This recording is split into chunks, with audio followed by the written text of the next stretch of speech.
a 15-year-old ski racer, ski for Team GB. I was diagnosed with a nut allergy when I was really young. I've had quite a few experiences, some near death, and it's just something that's quite close to my heart. The Celly Bristow Foundation are very excited to announce Adam, the newest ambassador to the team. So welcome, Adam, to the foundation. I've been speaking for a couple of minutes, although I don't want to share too much away, so I'll pass over to you, Adam, to give a quick introduction to yourself. I'm a 15-year-old ski racer, ski for Team GB. I was diagnosed with a nut allergy when I was really young. Found it out when I was around 4 years old. I've had quite a few experiences, some near death, and it's just something that's quite close to my heart. Definitely. I mean, I have allergies myself. It's, as I'm sure you can understand, that it's quite tricky to manage sometimes. Obviously, when you're a high performing athlete as you are, I mean, you touched on skiing, you're representing GB. Like, how do we unpick that? But how did you sort of get into skiing? So I got into skiing when I was around, well, for my fourth birthday, we went to a place called the Snowdome in Tamworth in England. And we went there to see Santa and got a ski lesson. And it's just sort of built up over the years, got better and better at it, loved it, and just got to a stage where I'm traveling around a lot and competing for GB.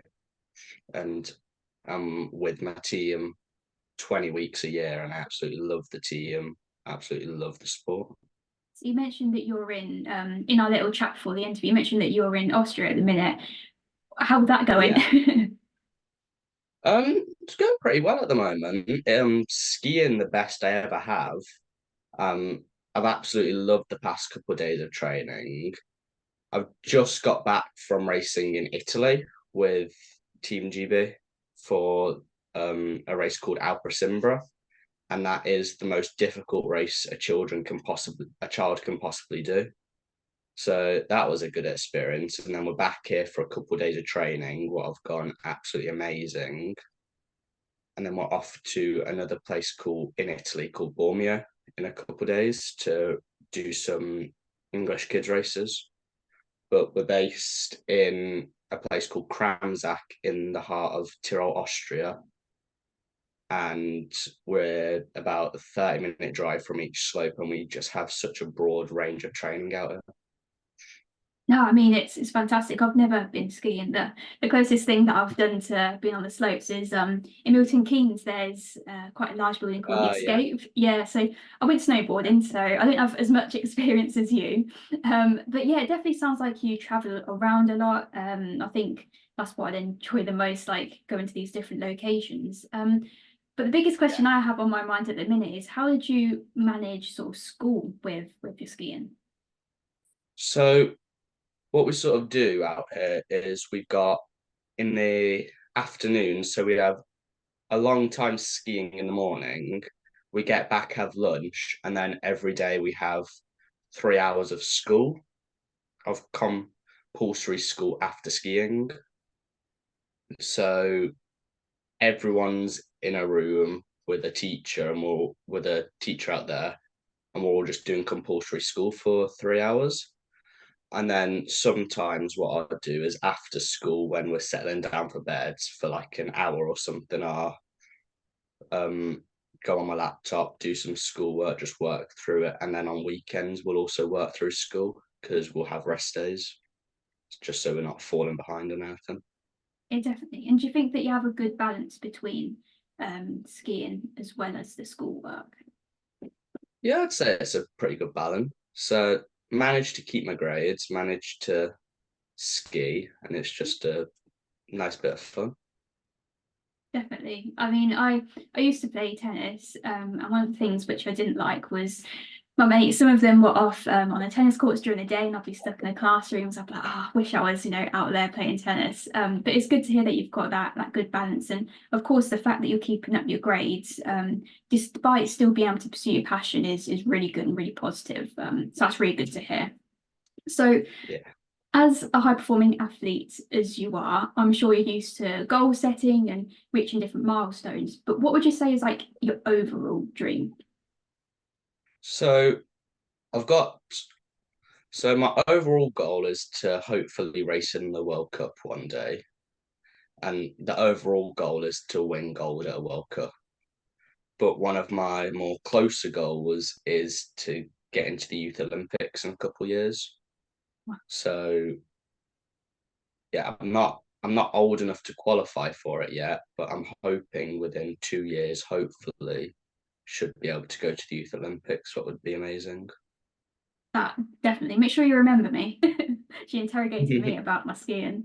um, but moving on to the allergy side of it then. So when did you first find out you had allergies?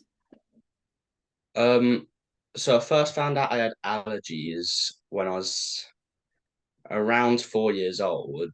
So I went to a friend's birthday party and they basically had out like a bowl of nuts. So I put my hand in the bowl, ate some, and about 5 or 10 minutes later, my hand swelled up and I had a bad reaction all on my face and down in my throat. My throat started swelling up, and we had to go to the hospital pretty quickly. And yeah, they that was peanut. So I nearly had to take the EpiPen there, and then we did a load of tests after that and found out that I was allergic to all nuts, not just peanuts. And then since that, I have had a few reactions. Sort of, I once we were in Andorra and I put my hand in a bowling ball, and because someone had eaten nuts and then put the hand in the same bowling ball, my hand started swelling up. I hadn't realised this. I was about 6 or 7 years old. I'd scratched my face, so my hand had swelled up, and my face had started swelling up, and we'd sort of figured out that someone had put the hand in the bowling ball, and um, yeah, I just had a reaction from cross contamination. What a lot of people don't really understand a lot because I'll sometimes have a roommate out here who might have nuts with them and I'll ask them not to eat them, but they won't understand the severity of it, sort of, with how cross contamination works. Was quite, yeah. Mm, definitely. It's really tricky to obviously manage your allergies just on your own, but when you've got to think about how other people might react to it and like that cross-contamination incident, nobody would have known. There isn't a big sign on the bowling ball that says don't use this if you've got a peanut allergy. So I can imagine that's really difficult. And like I say, I think anybody could. I don't want to say make that mistake because it's not a mistake on your half. Because Yeah. anybody would have picked it up without thinking. But you mentioned a couple of the reactions that you've had. Have you had any recently, maybe whilst you've been out skiing? My most recent one was about a year ago. We were in a place called Pitstall in Austria, and basically I'd used Google Translate on a box of cereal bars, and the Google Translate came up. There was no nuts in them, no nothing, and I I bought them, and I remember this very well.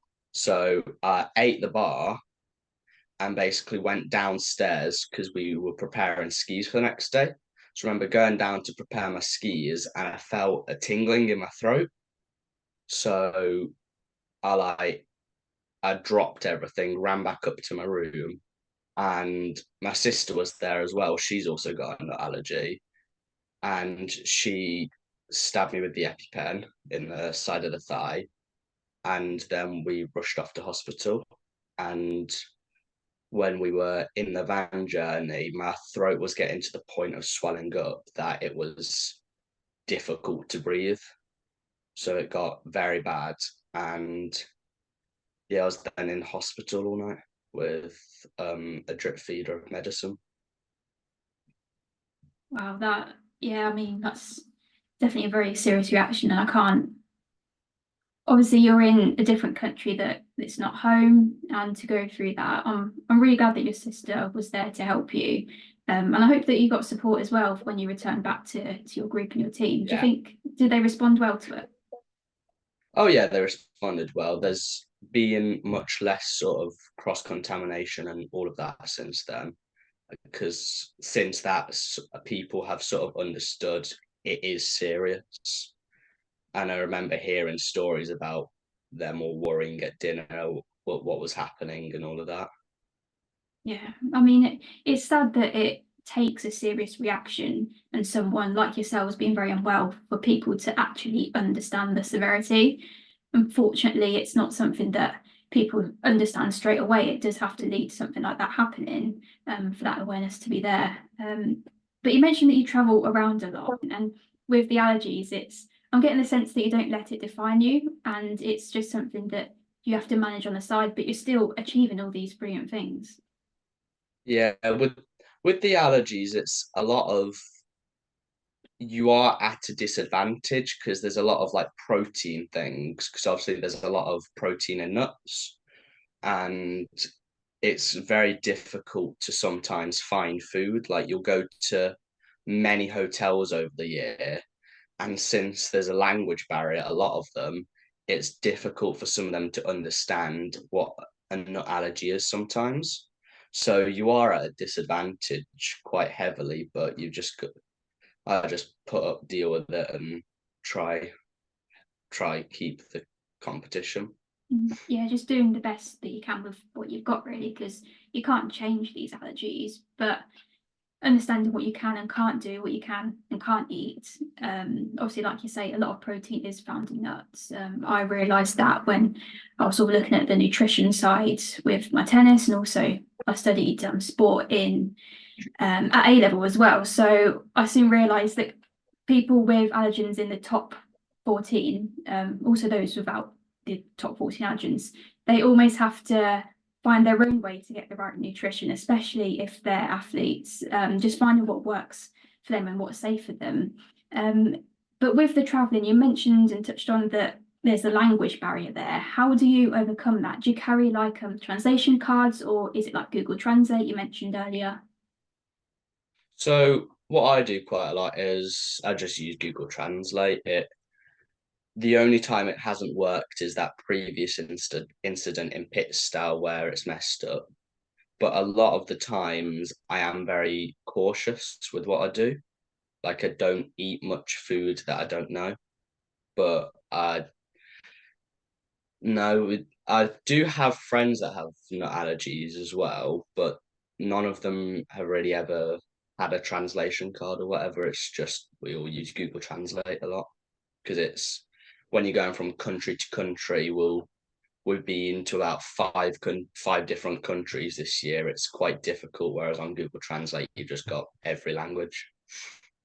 Yeah, I think finding the right tool which you're comfortable with is the main thing, but also knowing that you have something to rely on when you are in a country that you don't know the language of or you're not familiar with. So it is really good that you've found these strategies and tools to help you.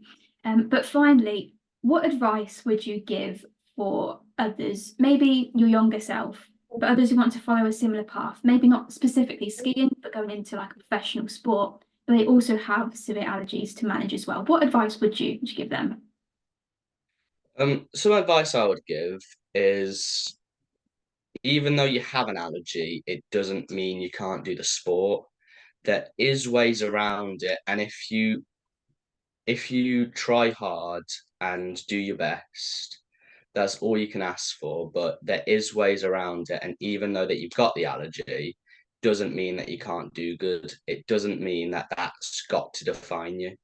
You've just got to sort of put your head down and deal with it, not make it as big of a problem as it can be. You've got to sort of block it out of your mind instead of thinking, I've got an allergy, all of these people are better than me. You just put yourself on the same level as them in your head. And even though you are at a slight disadvantage, it doesn't have to be one. Definitely, I absolutely admire that outlook. It's something that I hope to take advice into my own journey as well. So like I mentioned at the start, you have joined the Sally Bristow Foundation. One last question Yeah. before I let you get back into your very busy schedule. What are you the most looking forward to in joining the foundation?